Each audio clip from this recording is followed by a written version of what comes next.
വൈകുന്നേരം കുറച്ച് സാധനങ്ങൾ വാങ്ങാൻ വേണ്ടി ഇറങ്ങാൻ നിൽക്കുകയാണ്. അപ്പോൾ ഇതാ സച്ചു പറഞ്ഞു ഞാനും ഉണ്ട് അമ്മയെന്ന് പറഞ്ഞിട്ട് ഇത് അവനും വരുന്നുണ്ട് കേട്ടോ. മെയിനായിട്ട് മീൻ കിട്ടുമോ നോക്കാൻ വേണ്ടി ഇറങ്ങിയതാണ്. പക്ഷേ മീൻ കട കുറച്ച് നേരത്തെ ക്ലോസ് ചെയ്തിരിക്കുന്നു കേട്ടോ. അപ്പം നേരെ ഞങ്ങൾ സ്മാർട്ട് പോയിന്റിലേക്ക് പോയി. എനിക്ക് അവിടെ നിന്ന് കുറച്ച് സാധനങ്ങൾ വാങ്ങാണ്ടായിരുന്നു. മെയിനായിട്ട് ഹണിയാണ്. കാരണം എനിക്ക് ഗ്രീൻ ടീയിലൊക്കെ ഈ സാധനം ഒഴിച്ചില്ലെങ്കിൽ ഞാൻ കുടിക്കില്ല കേട്ടോ. അപ്പോൾ ഇതാവുമ്പോൾ ഇവിടെ സ്മാർട്ട് പോയിന്റിൽ ഓഫർ പ്രൈസിൽ കിട്ടും. അപ്പോൾ അവിടെ നിന്ന് വാങ്ങാൻ വേണ്ടി വന്നതാണ് കേട്ടോ. ആകെ 2-4 സാധനങ്ങൾ വാങ്ങിയുള്ളൂ. അപ്പോഴേക്കും ഒരു 500 രൂപ പൊട്ടി. പുറത്തിറങ്ങിയാൽ മതി, പൈസ പൊട്ടണമെന്ന് അറിയില്ല കേട്ടോ. ഇത് കാണുന്ന ഏട്ടൻ ബഡ്ജറ്റ് കൂട്ടി തരുമെന്ന് വിചാരിക്കണം. അങ്ങനെ ഇതാ വീട്ടിലെത്തിയിട്ട് സാധനങ്ങളൊക്കെ ഞാൻ എടുത്തു വെക്കാണ് കേട്ടോ. അപ്പോൾ ഇവിടെ സച്ചു ഉണ്ണി തമ്മിൽ ഗംഭീര അടി നടക്കുന്നുണ്ട് കേട്ടോ. അതിൻ്റെ ഇടയിൽ നിങ്ങൾക്ക് മനസ്സിലാവുണ്ടോയെന്ന് അറിയില്ല.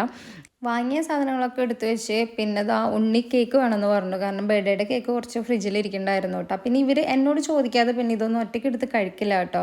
വേറെ ഒന്നല്ല, തണുപ്പ് കഴിച്ച് രണ്ടാൾക്കും പണി കിട്ടും. അപ്പോൾ അതുകൊണ്ട് ചോദിച്ചിട്ട് എടുക്കൂ. പിന്നെ ഞാൻ നൈറ്റിലേക്ക് ഇതാ സലാഡ് ഉണ്ടാക്കുകയാണ്. കാരണം കുക്കുംബർ, പിന്നെ അനാറ്, പിന്നെന്താ ലെറ്റ്യൂസ്, ചിക്കൻ വേവിച്ചത്, പിന്നെ നമ്മുടെ കേട്, ഇതെല്ലാം കൂടിയിട്ട് മിക്സ് ചെയ്തിട്ടാണ് കേട്ടോ ഞാൻ കഴിച്ചത്. അപ്പോൾ ഡയറ്റിലാണ്, കട്ട ഡയറ്റിലാണ്. അപ്പോൾ ഇന്നത്തെ വീഡിയോ ഇത്രയേ ഉള്ളൂ. എല്ലാവരും ടാറ്റാ ബൈ ബൈ.